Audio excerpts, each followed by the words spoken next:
एक गांव में दो भाई रहते थे।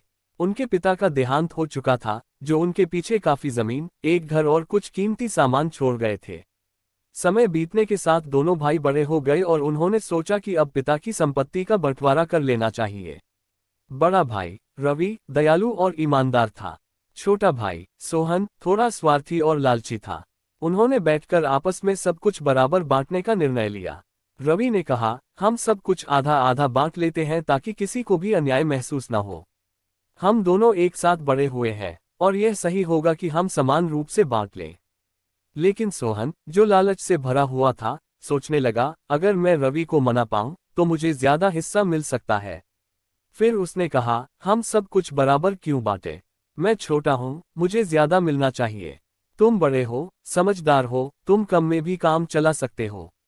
रवि अपने भाई की इस बात से दुखी हुआ, लेकिन उसने बहस करने की बजाय शांत रहते हुए कहा, ठीक है, तुम तय कर लो कौन क्या लेगा। लेकिन याद रखना, ईमानदारी और न्याय ही असली दौलत है। सोहन ने तुरंत संपत्ति का बंटवारा शुरू कर दिया और सबसे उपजाऊ जमीन और अच्छे हिस्से अपने लिए रख लिए। उसने खराब जमीन और पुराना टूटा फूटा घर रवि को दे दिया। सोहन अपने चतुराई भरे निर्णय से बहुत खुश था और सोच रहा था कि उसने अपने बड़े भाई को मात दे दी। समय बीता और जहां सोहन अपने आराम में व्यस्त था, रवि ने अपनी खराब जमीन पर मेहनत करना शुरू किया। मेहनत, धैर्य और समझदारी से उसने बंजर जमीन को एक हरे भरे खेत में बदल दिया।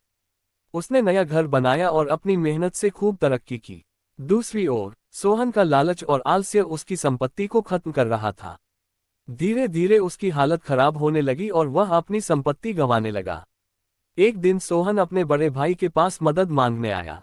रवि, जिसे सोहन ने बुरा बर्ताव करके संपत्ति बांटी थी, ने फिर भी अपने भाई को खुले दिल से अपनाया और कहा, सच्ची दौलत प्रेम, ईमानदारी और मेहनत में है। लालच इंसान को बर्बाद कर देता है। सोहन को अपनी गलती का एहसास हुआ और उसने माफी मांगी। उसने सीखा कि लालच से कभी सच्ची खुशी नहीं मिलती। कहानी की सीख, लालच का परिणाम हमेशा बुरा होता है, जबकि ईमानदारी और मेहनत से सच्ची समृद्धि और खुशी मिलती है। परिवार में प्रेम और न्याय का महत्व किसी भी भौतिक संपत्ति से अधिक होता है।